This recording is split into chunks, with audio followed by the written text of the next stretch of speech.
Hello everyone, welcome to my channel. तो आइए आज हम लेकर के आए हैं मुगल सम्राट के महान मुगल साम्राज्य के महान सम्राट अकबर को।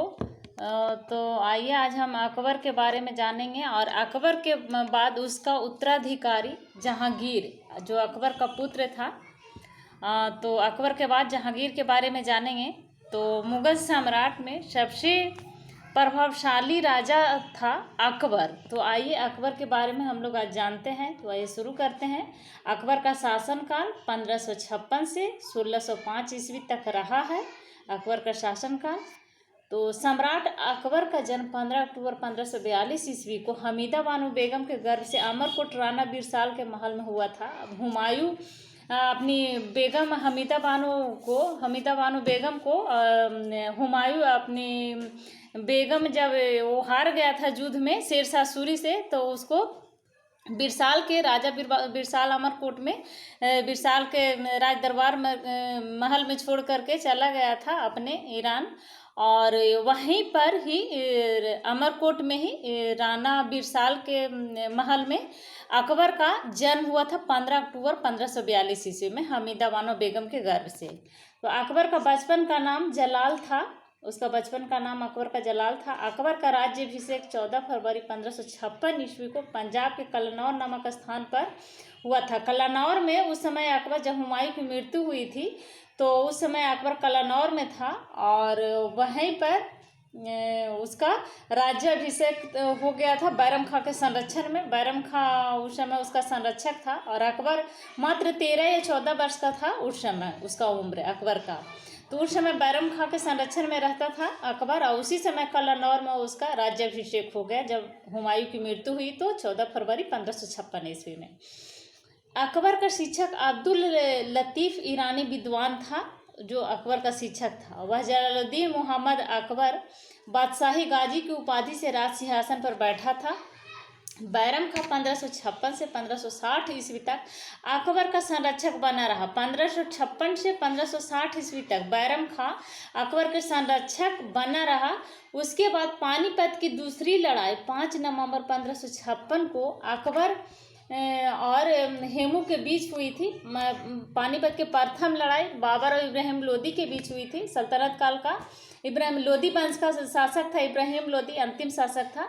तो उसके साथ बाबर का पानीपत का प्रथम युद्ध हुआ था। लेकिन पानीपत की दूसरी लड़ाई 5 नवंबर 1556 ईस्वी को अकबर और हेमू के बीच हुई थी।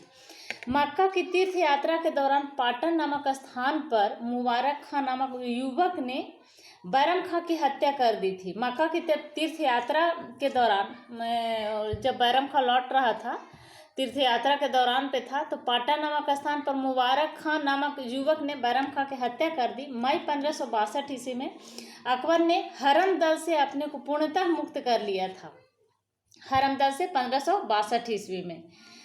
हल्दी घाटी का युद्ध 18 जून 1576 ईस्वी में महाराणा प्रताप और अकबर के बीच हुआ था। हल्दी घाटी का युद्ध 18 जून 1576 ईस्वी में मेवाड़ के शासक था महाराणा प्रताप और अकबर के बीच हुआ था। तो इस युद्ध में अकबर विजयी हुआ और इस युद्ध में मुगल सेना का नेतृत्व मानसिंह कर रहे थे। अशरफ खान ने किया था। मानसिंह और अशरफ खान दोनों मिलकर के ये हल्दी घाटी का युद्ध का नेतृत्व कर रहा था। अकबर का सेनापति मानसिंह था। महाराणा प्रताप की मृत्यु 57 वर्ष की उम्र में 9 जनवरी 1597 ईस्वी में हो गई थी। महाराणा प्रताप के बहुत ही प्रतापी राजा थे महाराणा प्रताप। तो वह उनका महाराणा प्रताप के साथ अकबर का युद्ध हुआ था 1576 ईस्वी में और 19 जनवरी 1597 ईस्वी को महाराणा प्रताप की मृत्यु हो गई थी 57 वर्ष की उम्र में। गुजरात अभियान के दौरान अकबर सर्वप्रथम पुर्तगालियों से मिला और यहीं उसने सर्वप्रथम समुद्र को देखा था। गुजरात विजय के बाद ही सर्वप्रथम समुद्र को देखा था अकबर। इससे पहले वह समुद्र को नहीं देखा था और वहीं पर पुर्तगालियों से मिला था। गुजरात अभियान को इतिहासकार स्मिथ ने संसार के इतिहास का सर्वाधिक द्रुतगामी आक्रमण कहा था गुजरात अभियान को लेकर के। तो गुजरात अभियान अकबर द्वारा किया गया था और यह बहुत ही द्रुतगामी आक्रमण था और इसके विजय में खुशी से अकबर ने गुजरात विजय के खुशी में उसने एक दरवाज़ा, कौन दरवाज़ा था अभी याद नहीं आ रहा है, गुजरात विजय के बाद उसने बनवाया था। तो आगे देखते हैं। दास प्रथा का अंत 1562 ईस्वी में हुआ था, अकबर द्वारा किया गया था। अकबर के कुछ महत्वपूर्ण जो कार्य था, तो दास प्रथा का अंत अकबर किया था 1562 ईस्वी में। अकबर को हरम दल से मुक्ति, 1562 ईस्वी में अकबर अपने आप को हरम दल से मुक्त कर लिया था। तीर्थ यात्रा की समाप्ति किया था 1567 ईस्वी में। जजिया कर की समाप्ति अकबर द्वारा 1564 ईस्वी में। फतेहपुर सीकरी की स्थापना कर राजधानी का आगरा से 1571 ईस्वी में लाया था। तो जजिया कर को अकबर द्वारा समाप्ति कर दिया जाता है, और लेकिन जब औरंगजेब का शासनकाल आता है तो पुनः जजिया कर लगा दिया जाता है। औरंगजेब पुनः जजिया कर लगा देता है और अकबर जजिया कर को समाप्ति कर देता है 1564 ईस्वी में। फतेहपुर सीकरी का स्थानांतरण होता है। फतेहपुर सीकरी की स्थापना एवं राजधानी का आगरा से 1571 ईस्वी में होता है।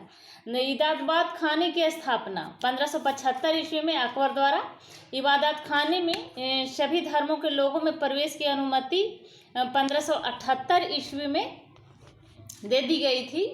मजहर की घोषणा की गई थी 1579 ईस्वी में।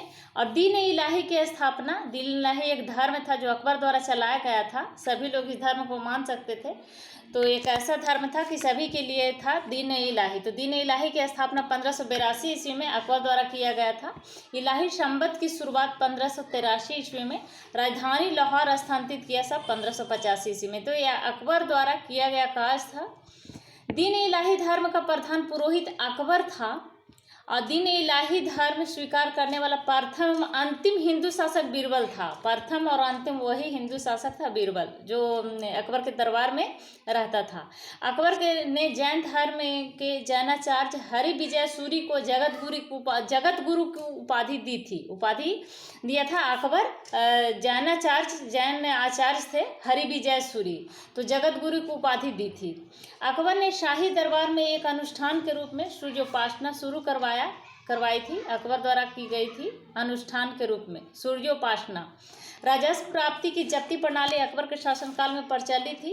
राजस्व प्रणाली जप्ती प्रणाली अकबर के दीवान राजा टोडरमल जो थे, दीवान थे, खानी जाति से थे, ने 1580 ईस्वी में दहशाला बंदोबस्त व्यवस्था लागू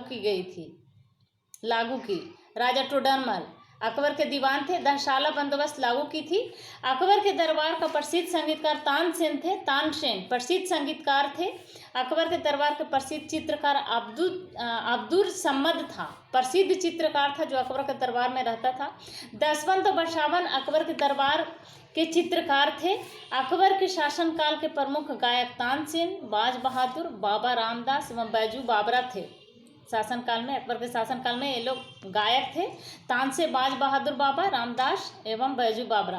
अकबर की शासन प्रणाली की प्रमुख विशेषता मसंदारी प्रथा थी। अकबर के समकालीन प्रसिद्ध सूफी संत शेख सलीम चिश्ती थे। अकबर की मृत्यु 16 अक्टूबर 1605 ईस्वी को हुई। इसे आगरा के निकट सिकंदरा में दफनाया गया था अकबर को। स्थापत्य कला के क्षेत्र में अकबर की महत्वपूर्ण कृतियां हैं। दिल्ली में हुमायूं का मकबरा, आगरा का लाल किला, फतेहपुर सीकरी में शीश महल, दीवाने खास, पंचमहल, बुलंद दरवाजा। अकबर विजय अभियान के बाद, जब गुजरात अभियान के बाद गुजरात विजय के बाद बुलंद दरवाजा का निर्माण कराया था। उस समय हमको याद नहीं आ रहा था। तो बुलंद दरवाजा, जब गुजरात विजय प्राप्त किया था अकबर, तो बुलंद दरवाजा, गुजरात विजय की खुशी में अकबर ने बुलंद दरवाजा का निर्माण कराया था। जोधाबाई का महल भी अकबर द्वारा किया गया था निर्माण। इबादत खाना का भी, इलाहाबाद का किला और लाहौर का किला अकबर द्वारा किया गया था। तो अकबर द्वारा किया गया जो निर्माण किया गया महत्वपूर्ण कृतियाँ थी, हुमायूं का मकबरा, आगरा का लाल किला, फतेहपुर सीकरी में शाही महल, दीवाने खास, पंचमहल, बुलंद दरवाजा अकबर गुजरात विजय के बाद, जोधाबाई का महल, इबादत खाना, इलाहाबाद का किला और लाहौर का किला, ये अकबर द्वारा बनाया गया महत्वपूर्ण कृतियां हैं। अकबर को दरबार को सुशोभित करने वाले नवरत्न में इस प्रकार थे।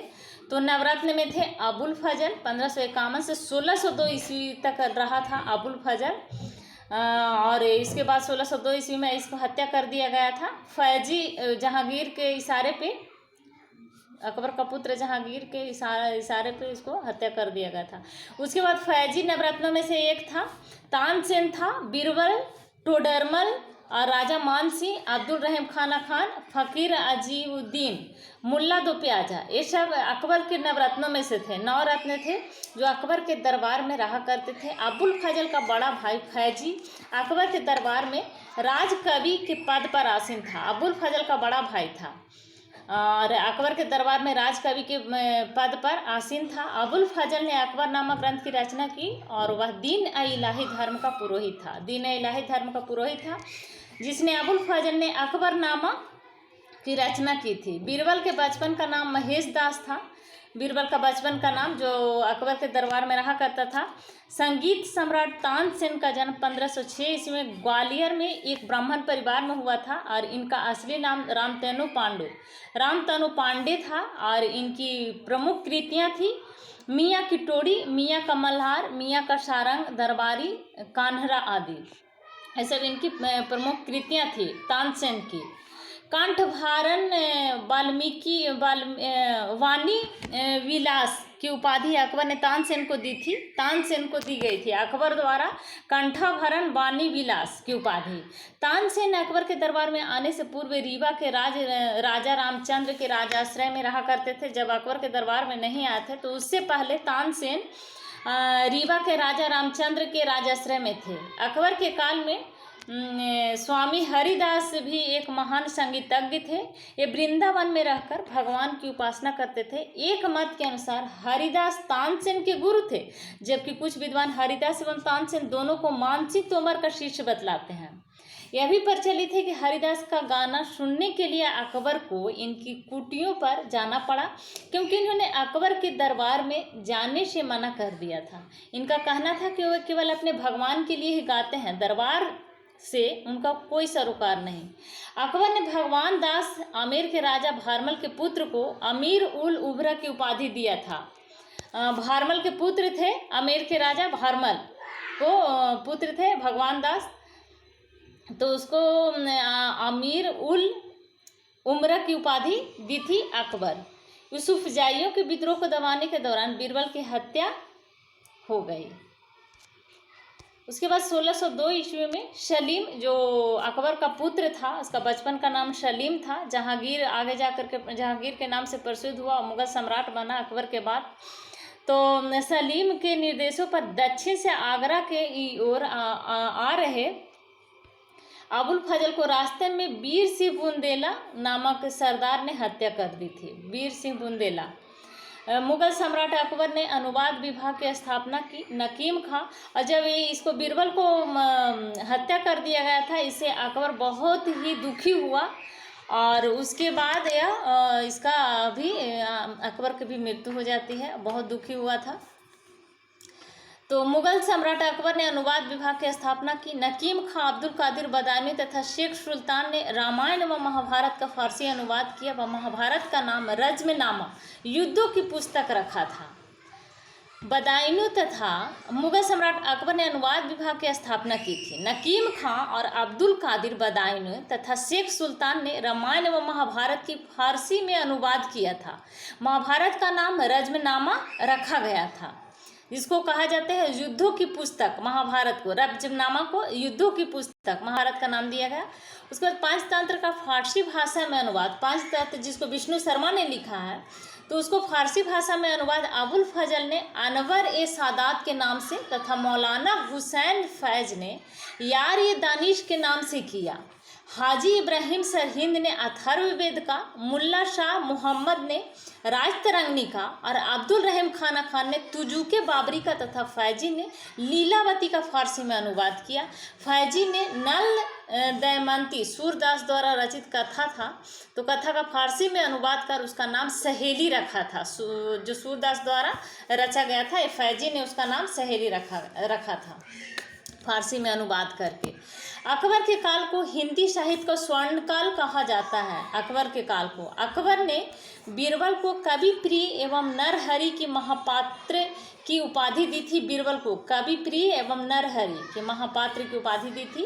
अकबर बुलंद दरवाजा का निर्माण अकबर ने गुजरात विजय के उपलक्ष्य में करवाया था। गुजरात विजय के उपलक्ष्य में अकबर बुलंद दरवाजा का निर्माण कराया था। 4 बाग बनाने की परंपरा, और यहीं पे गुजरात विजय के बाद फिर अकबर समुद्र को देखा था पहली बार। 4 बाग बनाने की परंपरा अकबर के समय शुरू हुई और अकबर ने शीरी कलम की उपाधि अब्दुल सम्मद को एवं जड़ी कलम की उपाधि मोहम्मद हुसैन कश्मीरी को दिया था। बहुत ही इम्पोर्टेंट यहाँ पर ये है, इस पॉइंट को याद रखना है। ये हमेशा क्वेश्चन ये दोनों पॉइंट से पूछे जाते हैं कॉम्पिटिटिव एग्जाम में। अकबर ने शीरी कलम की उपाधि किसको दी थी? तो अब्दुल समद को। और जरी कलम की उपाधि किसको दी थी? तो मोहम्मद हुसैन कश्मीरी को। ये दोनों क्वेश्चन पूछे जाते हैं तो यहाँ पर कन्फ्यूजन होता है कि जरी कलम किसको दी गई थी और शीरी कलम की उपाधि किसको दी गई थी। तो अब्दुल समद को शीरी कलम की उपाधि दी गई थी और जरी कलम की उपाधि मोहम्मद हुसैन कश्मीरी को दिया गया था। और यहाँ भी क्वेश्चन आता है, बुलंद दरवाजा का निर्माण किस अभियान के बाद अकबर करवाया था? तो गुजरात विजय के बाद करवाया था। और यह भी क्वेश्चन आता है कि समुद्र को पहली बार अकबर ने कब देखा था? तो गुजरात विजय के बाद पहली बार अकबर समुद्र को देखा था। ये बहुत ही इम्पॉर्टेंट पॉइंट है जिसे हमेशा याद रखने की ज़रूरत है, क्योंकि यहाँ से हमेशा पूछे जाते हैं क्वेश्चन। मुगलों की राज्य भाषा फारसी थी। अकबर नकारा यानी नगाड़ा नामक वाद्य यंत्र बजाता था अकबर। अब आता है अकबर का उत्तराधिकारी, अकबर का पुत्र जहांगीर, जिसका बचपन का नाम था सलीम। तो उसका शासन जहांगीर का शासन कहलाता है, जो 1505 ईस्वी से 1627 ईस्वी तक इसका शासनकाल रहता है, जहांगीर का शासनकाल। तो अकबर का उत्तराधिकारी सलीम हुआ, जो 24 अक्टूबर 1505 ईस्वी को नूरुद्दीन मोहम्मद जहांगीर बादशाही गाजी की उपाधि धारण कर गद्दी पर बैठा। जहांगीर का जन्म 30 अगस्त 1569 ईस्वी में हुआ था। अकबर ने अपने पुत्र का नाम सलीम सूफी संत शेख सलीम चिश्ती के नाम पर रखा था। सूफी संत थे सलीम सूफी, शेख सलीम चिश्ती थे, उसी के नाम पर अकबर ने अपने पुत्र अपना पुत्र का नाम, जहांगीर का नाम सलीम रखा था। जहांगीर को न्याय की जंजीर के लिए याद किया जाता था। उसने याद किया जाता है क्योंकि उसने न्याय का जंजीर लगाया था सोने का। यह जंजीर सोने की बनी थी, जो आगरा के किले के शाह बुर्ज एवं यमुना तट पर स्थित पत्थर के खंभे में लगवाई हुई थी। जहांगीर द्वारा शुरू की गई तुजुके जहांगीरी नामक आत्मकथा को पूरा करने का श्रेय मोतबीद खां को है। जहांगीर के सबसे बड़े पुत्र खुसरो ने 1606 ईस्वी में अपने पिता के विरुद्ध विद्रोह कर दिया। खुसरो और जहांगीर की सेना के बीच युद्ध जालंधर के निकट भैराबल नामक मैदान में हुआ। खुसरो को पकड़कर कैद में डाल दिया गया। खुसरो की सहायता देने के कारण जहांगीर ने सिखों के 5वें गुरु अर्जुन देव को फांसी दिलवा दी। और खुसरो गुरु से गोइंदवाल में मिला था।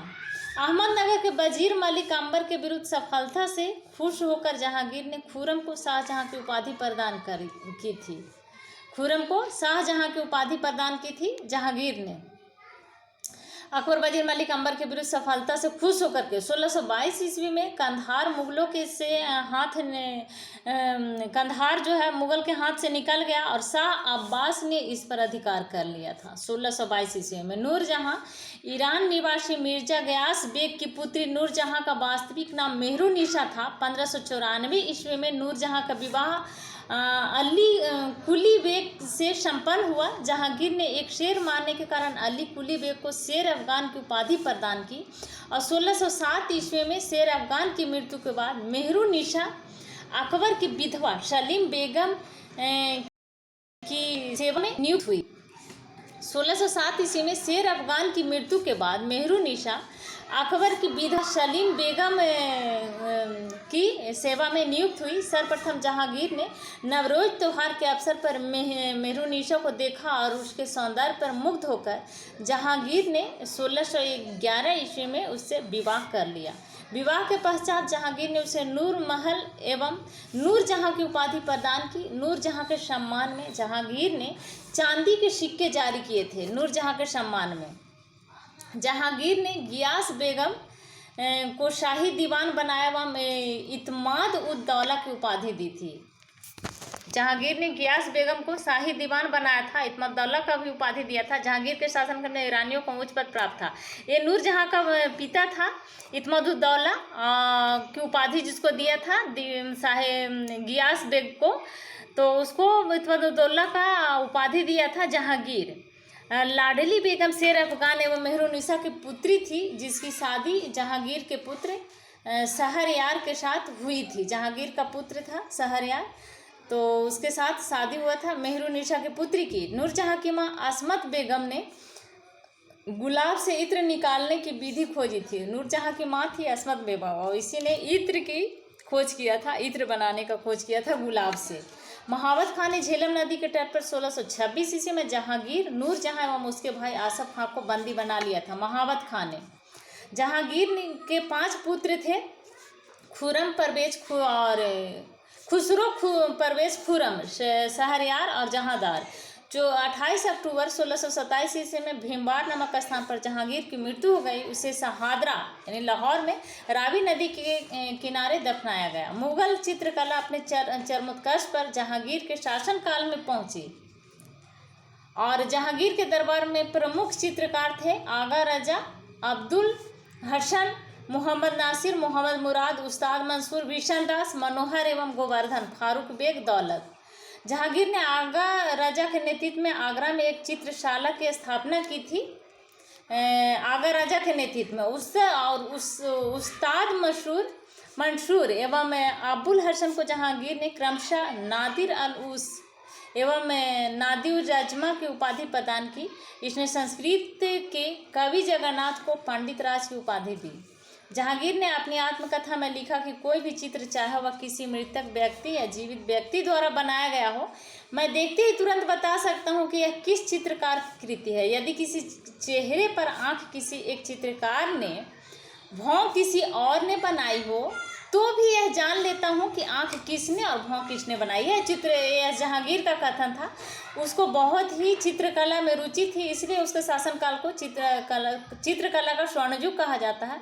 तो उसने अपनी आत्मकथा जो लिखा था, तो उस आत्मकथा में उसने कहा था कि चित्र, चाहे वह किसी मृतक व्यक्ति या जीवित व्यक्ति द्वारा बनाया गया हो, मैं देखते ही तुरंत बता सकता हूँ कि यह किस चित्रकार की कृति है। यदि किसी चेहरे पर आंख किसी एक चित्रकार ने, भौं किसी और ने बनाई हो, तो यह भी जान लेता हूँ कि आंख किसने बनाई और भौं किसने बनाई। यह जहांगीर का कथन था, अपने आत्मकथा जहांगीर ने आत्मकथा में लिखा था।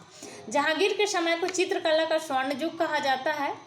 और इत्माद उद दौला का मकबरा 1626 ईस्वी में नूरजहां बेगम ने बनवाया था। मुगल कालीन इत्माद उद दौला जो नूरजहां के पिता थे, उसका मकबरा बनवाया था नूरजहां 1626 ईस्वी में। मुगल कालीन वास्तुकला के अंतर्गत निर्मित यह प्रथम ऐसी इमारत है जो पूर्ण रूप से बेदाग सफ़ेद संगमरमर से निर्मित है। सर्वप्रथम इसी इमारत में पित्रादुरा नामक जड़ाव का काम किया जाता है। यह पित्रादुरा नामक एक जड़ाव का काम है, जिसमें वर्क यानी जड़ी का काम किया हुआ है। यहाँ से भी हमेशा क्वेश्चन पूछा जाता है कि पित्रादुरा क्या है। तो पित्रादुरा एक जड़ी का काम है, जड़ाव का काम है, इसमें जड़ी का काम किया गया है, तो इसी को पित्रादुरा कहते हैं। अशोक के कौशाम्बी स्तंभ वर्तमान में प्रयाग पर समुद्रगुप्त की प्रयाग प्रशस्ति तथा जहांगीर का लेख उत्कीर्ण है। जहांगीर के मकबरा का निर्माण नूरजहां ने करवाया था, और जहांगीर के शासनकाल में कैप्टन हॉकिंस प्रथम जो अंग्रेज था, प्रथम अंग्रेज sir Thomas Roe, William Finch एवं एडवर्ड टेरी जैसे यूरोपीय यात्री आए थे जहांगीर के शासनकाल में।